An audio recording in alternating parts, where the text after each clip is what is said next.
गुणातीतोऽक्षरं ब्रह्म भगवान् पुरुषोत्तमः जनो जानिदं सत्यं मुच्यते भवबंधनात्।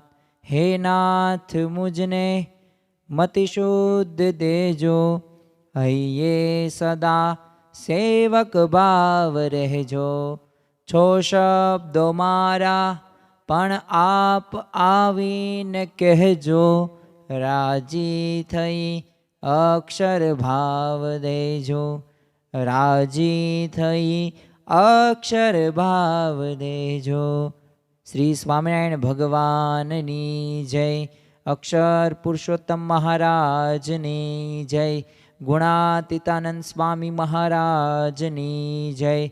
प्रमुख स्वामी महाराजनी जय। प्रगट गुरु हरि महंत स्वामी महाराजनी जय। सूरत अक्षरधाम महोत्सवनी जय।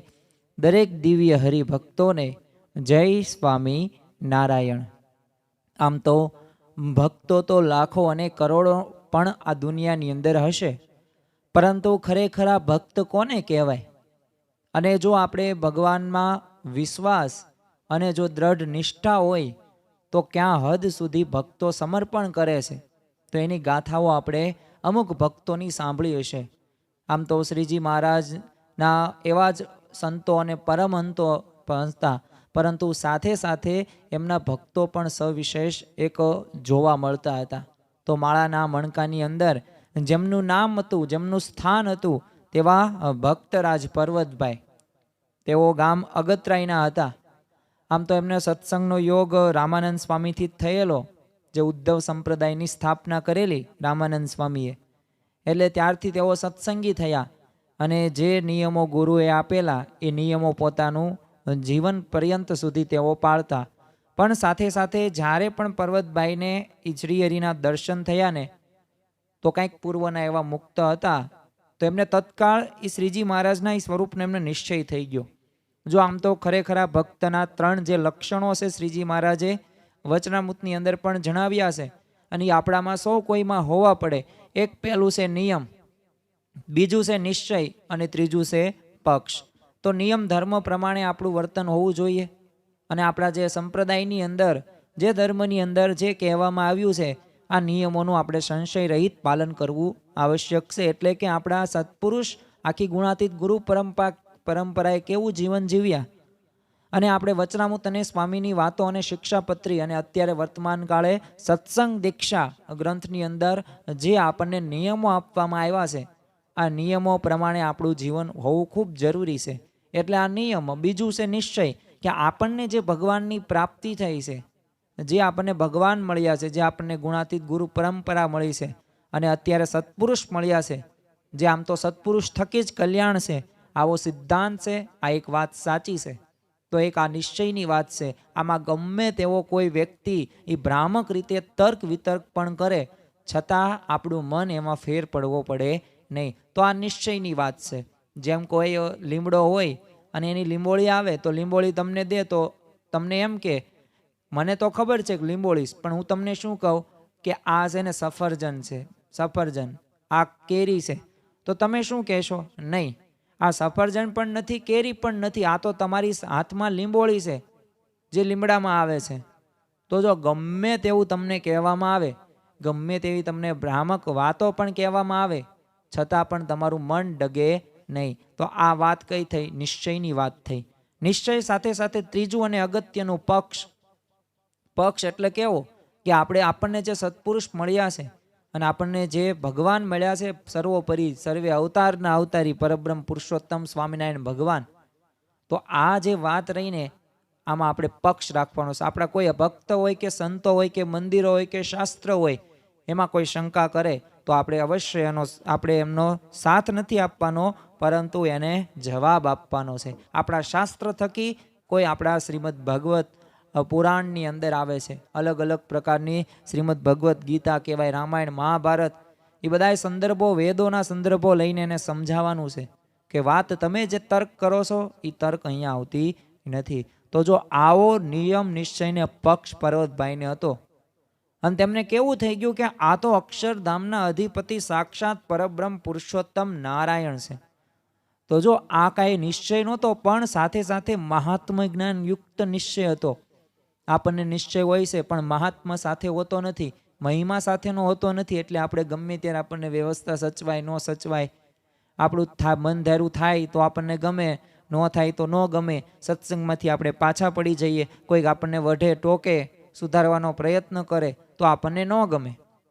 પરંતુ વાસ્તવની અંદર પર્વતભાઈ સાથે એવા ઘણા બધા પ્રસંગો બન્યા છે જે આજે આપણે એનું આચમન પણ કરવાનું છે.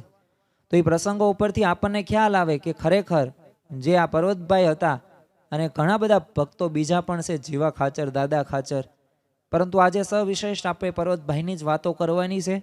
અને એમના જીવનની અંદર એમને કેવા કેવા પ્રસંગોની અંદર શ્રીજી મહારાજ સર્વોપરીપણું એમને સ્વીકાર્યું છે, એટલું જ નહીં, ખરેખર એમના જીવનની અંદર અનુભવાયું છે. અને કેવા કેવા ચમત્કારિક પ્રસંગો એમની સાથે થયેલા છે, પણ ક્યારે થાય, એમનું જીવન એવું બોલતું હતું. એટલે જ આપણે એમની વાતો કરવી છે. બાકી તમારે કે મારે કોઈ કાકા દાદા કે માસા થતા નથી, પણ છતાં પણ પર્વતભાઈને કેમ સંભાળવા પડે? કારણ કે પર્વતભાઈનું જીવન એવું હતું. તેઓ સાધનામાં એકડાના સ્થાને કહેવાય ને એવી નિષ્ઠા એમના જીવનની અંદર દ્રઢ હતી. એટલે એ શક્ય છે. અને જો પર્વતભાઈ તો શ્રીજી મહારાજનો એવો નિશ્ચય થઈ ગયો હતો કે મૂર્તિ રહીને શ્રીજી મહારાજની એમાં અખંડ દેખે, 24 કલાક 365 દિવસ, અને અક્ષરધામમાં પણ દેખે. એક પ્રસંગ તો પર્વતભાઈ જ્યારે ખેતરમાં સાથી હાંકતા હતા, બપોરનું ટાણું થઈ ગયું, એટલે પર્વતભાઈને તો માનસી કરવાનો નિયમ, અને શ્રીજી મહારાજે પ્રસ્થાપિત કરેલા જે પણ નિયમો હતા, આ નિયમો પ્રમાણે પોતાનું જીવન વ્યતીત કરતા હતા. એટલે બપોરની માનસીમાં શ્રીજી મહારાજને થાળ જમાડતા હતા. એટલે ભરતભાઈ થાળ જમાડતા હતા ને એમાં માનસીમાં થોડુંક ગાડું જે હતું ને સાતી ધીમું પડી ગયું. એટલે જે પાછળવાળો જે વ્યક્તિ ઊભો હતો એને પર્વતભાઈને જોલે ચડ્યા હોય ને એવું લાગ્યું. એટલે એને શું કર્યું, પરોણો થોડો કઢાડ્યો. એટલે પર્વતભાઈને પરોણો આડ્યો એટલે તરત હલી ગયા, અને ખાલી હાથમાંથી આમ એકદમ છે ને દહીં રહ્યું ને એ દહીંના ઢેફા ઉપર નીચે ઉપર હળ ઉપર પડ્યું અને સામા પડી ગયું. એટલે પાછળવાળો સાતીવાળો હતો ને એને આશ્ચર્ય થઈ ગયું, એને નવાઈ લાગી, અને એને આશ્ચર્ય સભર પર્વતભાઈને જ કીધું કે આ તમે દહીં ક્યાંથી લાવ્યા, તમારા હાથમાં તો કાંઈ છે નહીં. અને ત્યારે પર્વતભાઈએ કોઈ અહમથી નહીં પણ એક ધીરે સ્વરે તે સાતીવાળા જે પાછળ હતો ને એને કહ્યું કે હું માનસીમાં છે ને શ્રીજી મહારાજને દહીં અને રોટલો જમાડતો હતો, અને શ્રીજી મહારાજે મારો સંકલ્પ સત્ય કર્યો, પણ તમે આ અડપલું કર્યું ને એટલે મારા હાથમાંથી દહીં ઢળી પડ્યું. તો જો સાતીવાળો હતો ને પર્વતભાઈની આવી સ્થિતિ એને જોઈને તો દંગ થઈ ગયો. અને જો હંમેશા એમ જ બનતું હતું કે પર્વતભાઈ કાંઈક ચાકર કે દાડિયા ગમી રાખે ને, હવે એમનું વર્તન જ એવું હતું ને. જો શ્રીજી મહારાજનો એક ચમત્કાર શું, આમ તો અસાધારણ લક્ષણોમાંનું એક લક્ષણ છે કે જે મનુષ્યોને હજારોની લાખોની સંખ્યાની અંદર નિયમોમાં વર્તાવે, આ એક શ્રીજી મહારાજનું સર્વોપરીપણું ગણી શકાય. અને આ સર્વોપરીપણું રહ્યું ને એ ખરેખર આમાં તમે જુઓ ત્યાં સમયના પરમહંસો સંતો અને અત્યારે પણ ઘણા બધા શિશુથી માંડીને વૃદ્ધ સુધીના વ્યક્તિઓ હરિભક્તો જે છે એમના જીવનની અંદર એ વર્તન રહ્યું ને પ્રમુખ સ્વામી મહારાજનું, મહંત સ્વામી મહારાજનું, આ વર્તન જોઈને ઘણા બધા સત્સંગીઓ થાય, નિયમ ધર્મનું પાલન કરે. તો એમ છે ને આ પર્વતભાઈનું જીવન પણ એવું જ હતું કે એમનું વર્તન રહ્યું ને આ વર્તનના લીધે બધા જે એમના ચોક ચાકર હોય, દાડિયા હોય, આ સત્સંગી થઈ જતા.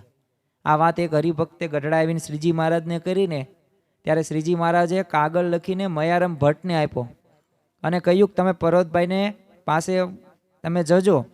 અને અગતરાઈને આવી મયારામ ભટ્ટે પર્વતભાઈને કાગળ આપ્યો ને, અને કાગળ વાંચીને તો પર્વતભાઈ તરત તે શ્રીજી મહારાજ પાસે જવા નીકળ્યા.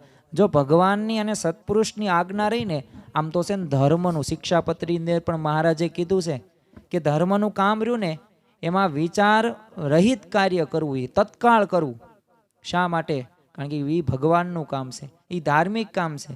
હા, કંઈક વ્યવહાર લખાવાનો હોય તો તમે ઘરે 5-7 જણા વ્યક્તિ ચર્ચા કરીને કરો તો ચાલે, પણ ભગવાનની સેવાનું કોઈ કાર્ય હોય અને દાન ધર્માદાનું કામ હોય તો એમાં બહુ વિચાર કરવો નહીં. કારણ કે બુદ્ધિ એવી છે ને કે એટલું બધું બુદ્ધિ દોડશે ને છેલ્લે એમ કહેશે કે અત્યારે નહીં, થોડાક સમય પછી રાખીએ, અત્યારે આમ છે, આવું છે. બુદ્ધિ તમને મનાઈ નાખશે. ભગવાન તરફ આપણી દ્રષ્ટિ જે કરવાની છે ને ત્યાં જવા માટે જો કોઈ વિઘ્નકારક જો માયા હોય ને તો આ બુદ્ધિ છે. અને માણસ પાસે જાત જાતની તર્ક છે, કારણ કે આજે કેટલું સાંભળે છે, કેટલું જોવે છે, કેટલા વ્યક્તિઓ સાથે મળે છે, એટલે એના જીવનની અંદર એક તર્ક આવી ગઈ છે. અને આ તર્કના પરિણામે છે ને ભગવાન પાસે પણ એ જવા માટે તૈયાર નથી. પરંતુ આ પર્વતભાઈ એવા નહોતા. પર્વતભાઈ તો પોતે નિશ્ચય એવો હતો કે મહારાજની આજ્ઞા થઈ, મહારાજનો કાગળ આવ્યો તો એ ઉમંગ અને ઉત્સાહથી તેઓ ગયા. અને એટલું જ નહીં, ત્યારે પર્વતભાઈના દીકરો બહુ માંદો પડ્યો હતો. સાધારણ આપણા ઘરે જ્યારે પરિસ્થિતિ આવી સર્જાય ને ત્યારે આપણે જવાનું કાંઈ નક્કી ન કરીએ, ખામુકનું કેન્સલ કરીએ. પરંતુ અંતકાળ જેવી સ્થિતિ આવી ગયેલી એટલે મયારામ ભટ્ટે શું કીધું, આ છોકરો માંદો છે અને તમે અંતકાળે જે છે ને એ મૂકીને તમે ન જાઓ. એટલે તમે ગઢડા ભલે પાગળ આવ્યો પણ પછી આ બધું તમારો છોકરો માંદો છે ને અંતકાળની સ્થિતિ છે. અને ત્યારે પર્વતભાઈ નિશ્ચયપૂર્વક વાત કરી, જો આ દેહના સંબંધીઓ રહ્યા ને એ તો તમારે કર્મના સિદ્ધાંતને આધારે મળ્યા છે, પણ ખરેખર તો જીવે આત્યંતિક કલ્યાણ અને મોક્ષ માટે પોતાનું કાર્ય કરવાનું છે. આ નિશ્ચયપૂર્વક વાત કરી. શું વાત કરી કે તમે આ કાગળ લાવ્યા ને એ બોલે છે કે તરત ગઢડે આવો, માટે હવે મારે એક ઘડી પણ અહીંયા રહેવું નથી અને રહેવાય એવું પણ છે નહીં, કારણ કે મહારાજની આજ્ઞા છે. અને પર્વતભાઈ તો એમ કહેતા કહેતા મયારામ ભટ્ટને જાય છે. 2 ખેતરમાં આગળ પહોંચ્યા ને ત્યાં જ તે તેડવા માટે એમને વાંસે માણસ દોડતો આવ્યો. અને એને જોઈને પર્વતભાઈને અણસાર થોડોક તો આવી જ ગયો, કારણ કે એને લુગડા. પછી પર્વતભાઈએ શું કર્યું, ખબર પડી ગઈ કે મારો દીકરો ધામમાં ગયો છે, એટલે લુગડા કાઢી નાખ્યા, ફાળિયું પહેરી લીધું અને માણસ નજીક આવ્યો ને એટલે પૂછ્યું કે આવો છો ને, આવ્યો છો?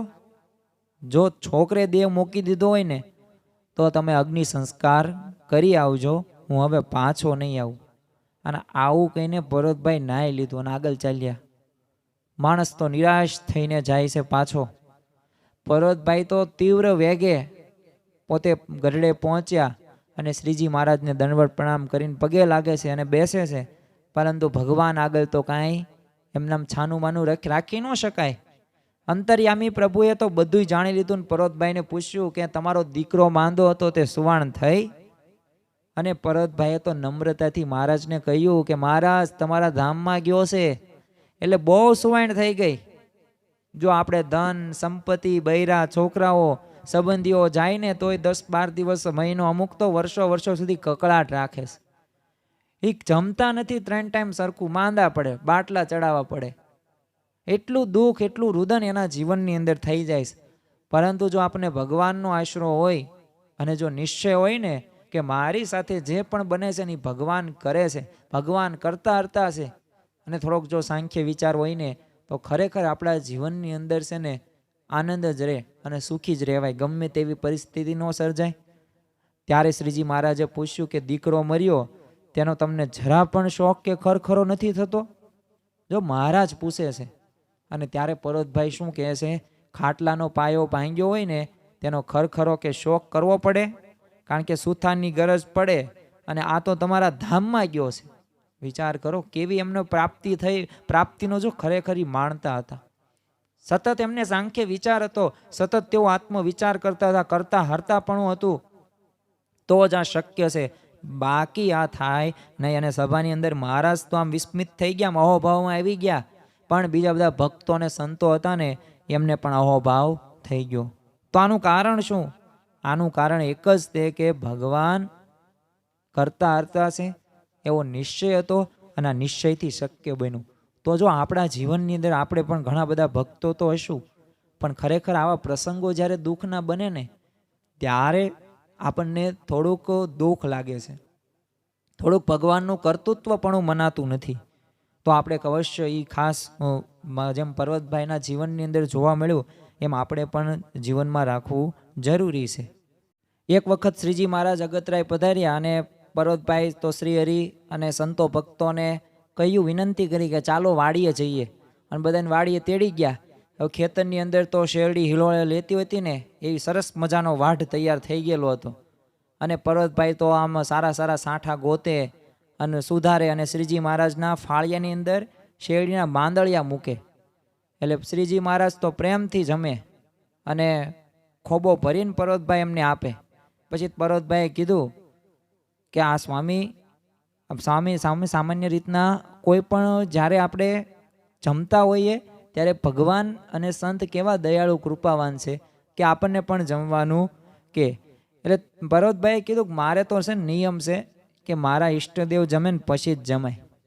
એટલે શ્રીજી મહારાજને પ્રશ્ન થયો કે તમારા ઈષ્ટદેવ વળી કોણ? અમે તો જમીએ છીએ. એટલે આશ્ચર્ય સાથે પૂછ્યું ને ત્યારે કીધું કે કેમ? મારા ઈષ્ટદેવ તો આ સંતો નથી.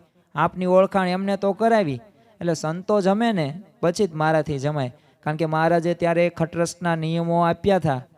એટલે એ દિવસથી જ તે પર્વતભાઈ એટલા નિશ્ચયવાળા હતા, નિયમના એટલા પાક્કા હતા કે જ્યારથી મહારાજે સંતોને પરમહંસો માટે પ્રકરણો ચલાવ્યા હતા ને ખટરસના, તો પોતે તો નિયમ પાળ્યો હતો પણ ઘરના બધાય સભ્યોએ ખટરસના નિયમ લીધા. એટલે આવી પર્વતભાઈએ વાત કરી એટલે શ્રીજી મહારાજ તો આ જાણીને બહુ રાજી થઈ ગયા અને પછી સંતોને પણ શેરડી જમાડીને ખટરસના નિયમ મુકાવ્યા અને પર્વતભાઈ પણ જમ્યા અને 1.5 વર્ષે નિયમ આ પર્વતભાઈએ મૂક્યો. તો જો આવી હતી સંતો અને સાથેની એમની આત્મબુદ્ધિ. ખરેખર આપણે સત્પુરુષની અંદર આત્મબુદ્ધિ કેળવવાની છે. આપણને જે ભક્તો મળ્યા છે, આપણને જે સંતો મળ્યા છે, એમાં આત્મબુદ્ધિ રાખીશું ને તો જ આપણા જીવનના દરેક પ્રશ્નો રહ્યા ને એનું સમાધાન છે. કોઈ દિવસ આપણને અભાવ કે અવગુણ આવશે નહીં. તો જો આવા ભક્તનો વ્યવહાર શ્રીજી મહારાજ સાચવતા. એક વખત તો પર્વતભાઈ શ્રી હરિ પાસે ગઢડા આવેલા અને આ બાજુ બન્યું હતું એવું કે પર્વતભાઈનું ખેતર રેઢું જોઈને ઘઉંનો પોક ચોરવા છે ને ચોર ખેતરમાં બેઠો હતો. અને આવી રીતે ચોરને ખબર હોય જ તે ઘરે કોણ છે ને કોણ નથી. એટલે ચોર તો ખેતરમાં બેઠો, જ્યાં ઘઉંની ડુંડીઓ તોડે ને ત્યાં જ તેમના વાહામાં કોઈક કોરડા મારે. પણ આમ તેમ જોવે પણ કોઈ હોય નહીં. એટલે ફરી તોડવા જાય, ફરી વાંસના કંઈક કોરડા મારે. એટલે એને હું વિચાર્યું કે હું બીજી છેડાએ જાઉં એટલે ત્યાં કોઈ હશે નહીં, ત્યાં કોરડા નહીં વાગે. તો બીજી જગ્યાએ ગયો તે ન્યાય તોડો ને તે ન્યાય આ હાલ થયા. એટલે બચારો એટલો બધો કંટાળી ગયો કે ચોર કહે કે હવે આ ખેતરમાંથી મારે કાંઈ ચોરી કરીને લઈ જવું નથી. પછી એને નક્કી એવું થયું કે આ પર્વતભાઈ પોતે સ્વામિનારાયણના સત્સંગી છે ને પાકા સત્સંગી છે અને નિયમ ધર્મ પણ એટલા બધા સારા પાળે છે ને મહારાજ જે એમના ઉપર બહુ અતિ પ્રસન્ન છે. એટલે આ ખેતરની અવશ્ય રક્ષા સ્વામિનારાયણ ભગવાન કરતા હશે. આ કોવડા મને સ્વામિનારાયણ ભગવાન જ મારતા હશે તો જ આ શક્ય છે. હવે કેટલીક વાર તો આ પર્વતભાઈ રહ્યા ને એ ચોરને સામેથી બોલાવે અને અનાજ આપી દેતા અને પાછો શ્રીજી મહારાજનો મહિમા એમને ચોરને પણ કહે. જો આ ખપ હોય ને તો જ શક્ય છે. અને આપણને આ પ્રચાર કરવા ગુણાતીતાનંદ સ્વામીએ પોતાની વાતોમાં જ કહ્યું કે આ બધી વાતો રહી આપણે એમની જાહેરાત જ ન કરીએ તો હકીકતમાં આપણે ખરેખર સત્સંગી સાચા ગણી શકાય નહીં. આફ્રિકાના મગનભાઈ જો એક થકી કેટલા બધા હરિભક્તો ત્યાં તૈયાર થઈ ગયા આફ્રિકાની અંદર યોગીજી મહારાજની વખતમાં જ તે. તો આવી રીતના મહિમા કે નવા નવા પાસા પર્વતભાઈનો એક નિયમ કેવો કે નવા નવા સાથી દાડિયા રાખે. એટલે શું લેવા, જો એકનો એક દાડિયો રાખે અને ચાકર રાખે તો વર્ષો સુધી હવે કોઈ નવા સત્સંગી થાય નહીં. એટલે ઓલું કેવું કરે પર્વતભાઈ કે થોડાક મહિના થાય, થોડાક વર્ષો થાય એટલે બદલી નાખે, નવા નવા આવે. એટલે એમને શ્રીજી મહારાજની સર્વોપરીપણાની વાતો કરે અને સત્સંગનો પ્રચાર કરે.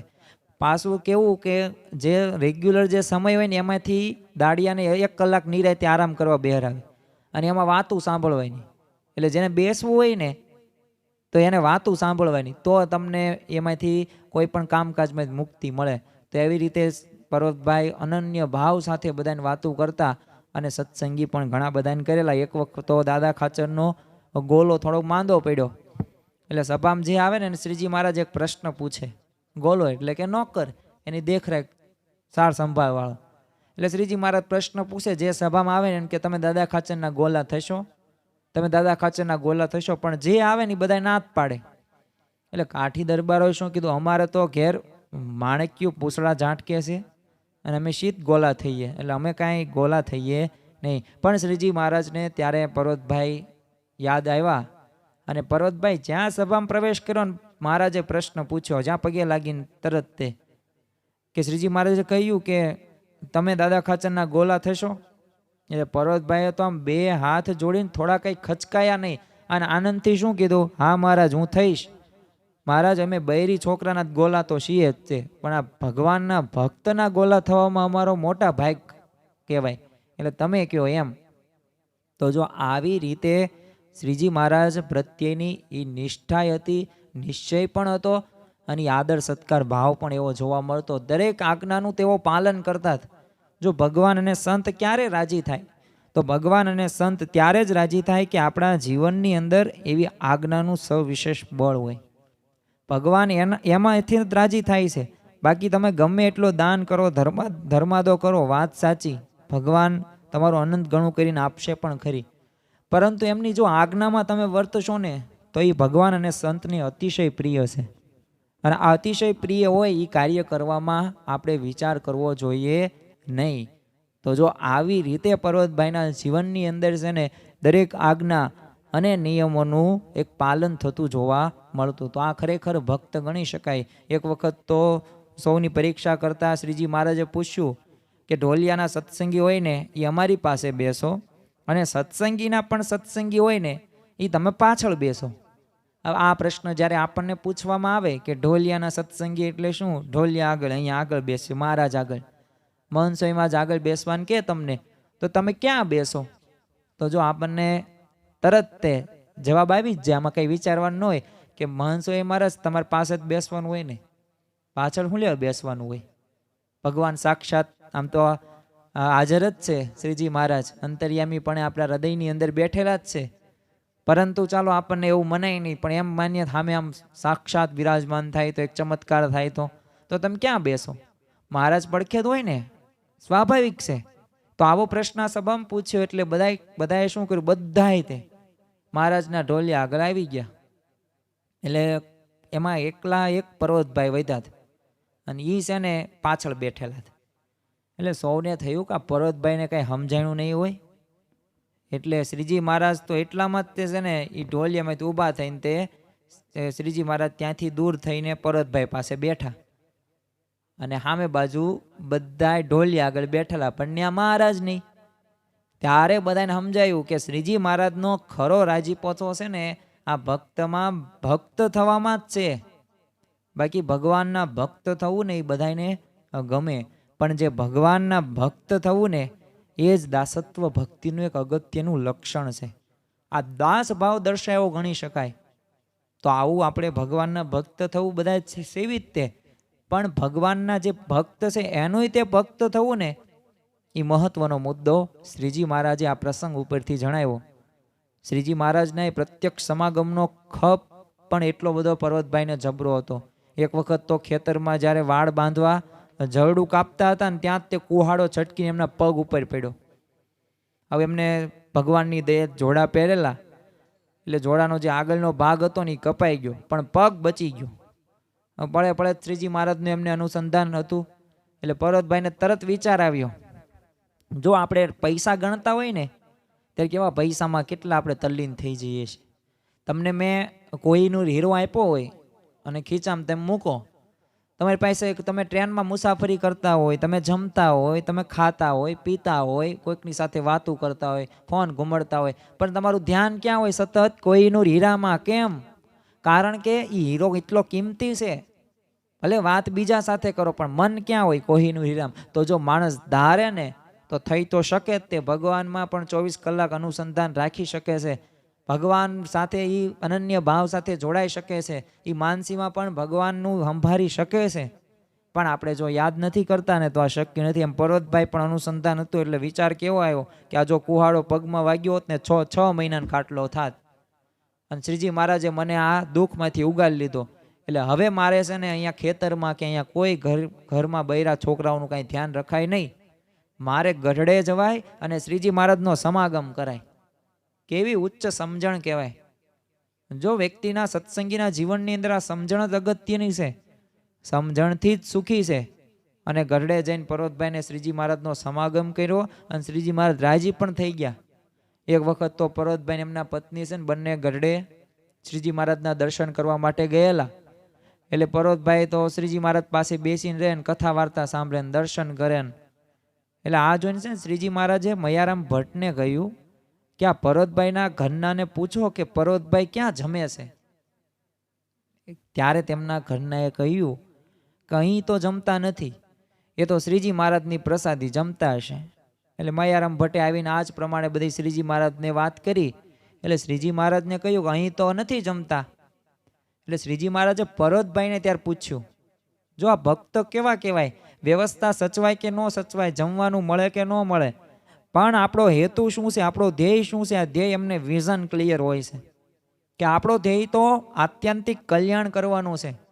આ ખાવું પીવું હરવું ફરવું માન સન્માન જે રહ્યું ને, આ તો હકીકતમાં દેહના જે છે ભાવો, આ દેહના ભાવથી આપણે પર થવાનું છે. આપણે અક્ષરધામના મુક્તો શીવી, આત્મા શીવી. આવા વિચારો એમના જીવનની અંદર સતત અનુસંધાનમાં હતા. તો તરત તે પર્વતભાઈએ કીધું કે મહારાજ, આ મૂર્તિ મૂકીને રોટલો શું ભાવે, હું તો તમારા દર્શનથી જ તૃપ્ત થઈ જાઉં છું, એટલે મારે કાંઈ જમવાની જરૂર જ નથી, તમે એની કાંઈ ચિંતા ન કરતા. તો બોલો, એક દિવસ નહીં 7 દિવસ સુધી પર્વતભાઈ જમ્યા નહોતા અને બેઠા બેઠા શ્રીજી મહારાજનું બસ મૂર્તિનું સુખ લેતા. તો જો આવો દેહનો અનાદર છે ને બીજાથી થાય નહીં, આપણાથી ન થાય. એક રવિ સભાની અંદર 1-1.5 કલાક પણ બેસવાનું હોય ને તો આપણને છે ને અઘરું પડે છે. સમય જોઈશું 10 વખત ફોનની લાઇટ કરીને, અને 1 કલાકથી વધી જાય ને પ્રવચન સંતોનું, ત્યારે એમ થાય કે હવે પ્રવચન પૂરું કરે તો સારું. આપણને લોકના વિચારો હોય છે. આપણને જે સંતો જે કથા વાર્તા કરે છે, જે શબ્દો બોલે છે ને, જે મહિમાની વાતો કરે છે ને સત્સંગની, આમાં રસ નથી. પણ હવે ઘરે મારે જો અહીંથી 10 મિનિટ મોડું થયું, ઘરે મોડું પોગીશ, રાંધવાનું 10 મિનિટ, અરે હું રાંધવું ખાવું પીવું, દરરોજ આ તો કરવી છે, અનંત જન્મોથી આ બધું કરવી છે. હવે તો એમાંથી પાછા આવીએ અને સત્સંગની અંદર વૃત્તિ રાખીએ, કારણ કે જે કરવાનું છે એ આ છે. આત્યંતિક કલ્યાણ મોક્ષ કરવાનો છે, અક્ષરધામમાં જવાનું છે. તો અક્ષરધામમાં જવા માટે આ જરૂરી છે. બાકી આ તો ખાવાનું, તમે 1 કલાક મોડા ખાશો તો કાંઈ મરી નથી જવાના. આ પર્વતભાઈના જીવનની અંદર આ પ્રસંગો આપણને ચરિતાર્થ થતા જોવા મળે છે. અને જો એમને 7 દિવસ સુધી એમનામ રહ્યા છે, પણ એમને મૂર્તિનું સુખ લીધું, એમને ત્યાં વૃત્તિ વાળી. તો જો શ્રીજી મહારાજે પછી બ્રહ્મચારીને બોલાવ્યા અને કીધું, આ ભક્તરાજને તમે જમાડજો. તો જો આવા હતા પર્વતભાઈ. આમ તો એમના પ્રસંગો ઘણા બધા છે. એમના જીવન ચરિત્રમાંથી મેં થોડાક એવા અલ્પ એવા 5 થી 7 પ્રસંગો લીધા છે, પરંતુ ખરેખર એમના દરેક પ્રસંગોની અંદર કંઈક દિવ્યતા છે. આવા ભક્તોના તમે ચરિત્રો સાંભળો તો એક આપણને ખબર પડે કે આપણે પણ સાધક શીવી, આપણે પણ હરિભક્ત મુમુક્ષુ શીવી, આપણે કેવા ભક્ત થવાનું છે, એક આદર્શ આપણી સામે હોવો પડે. અમેરિકાના પ્રખ્યાત રૂઝવેલ્ટ થઈ ગયા રાષ્ટ્રપતિ. હવે તેઓ તેમની ચેમ્બર્સની અંદર એક ફોટો રાખતા હતા અને એ અબ્રાહમ લિંકન સાહેબનો હતો. કોઈક પત્રકારે રૂઝવેલ્ટને કહ્યું કે તમે આ ફોટો કેમ અબ્રાહમ લિંકનનો રાખો છો? અત્યાર સુધીના ઇતિહાસની અંદર તો ઘણા બધા પ્રેસિડન્ટ થઈ ગયા અમેરિકાના. ત્યારે રૂઝવેલ્ટે સરસ મજાનો જવાબ આપ્યો કે અબ્રાહમ લિંકનનો ફોટો રાખવાનું મારું મુખ્ય કારણ એ જ છે કે એ મારા આદર્શ છે. પત્રકારે કીધું, કઈ રીતે આદર્શ? એ કહે કે એમના જીવનની અંદર જે પ્રસંગો રહ્યા ને, આ પ્રસંગો એટલા બધા નિષ્ફળતાના છે. અને ખરેખર અબ્રાહમ લિંકન 14 વખત પોતાની ચૂંટણીમાંથી હાર્યા હતા, ગરીબ પરિસ્થિતિના હતા, ઘણા બધા વિરોધીઓ હતા, પણ છતાં પણ અડગ એમને ધ્યેયનિષ્ઠ કેવો હતો કે મારે અમેરિકાના પ્રેસિડન્ટ બનવું છે. તો જો અમેરિકાના પ્રેસિડન્ટ બન્યા એટલું જ નહીં, સૌના લોકપ્રિય પણ બન્યા અને સારું કામ પણ કર્યું.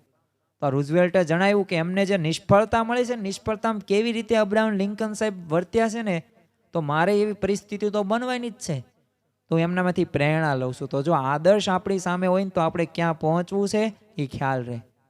તો આપણા આદર્શો આવા ભક્તો હોય ને તો આપણા જીવનની અંદર કોઈ પણ પ્રકારની મુશ્કેલી આવે નહીં, અને આવે ને તો એ બધી પણ ટળી જાય. તો આવા પર્વતભાઈના જીવનની અંદર આપણે પણ કંઈક રોલ મોડેલ, આપણે હીરો કે હિરોઈન કંઈ રાખવાની જરૂર નથી.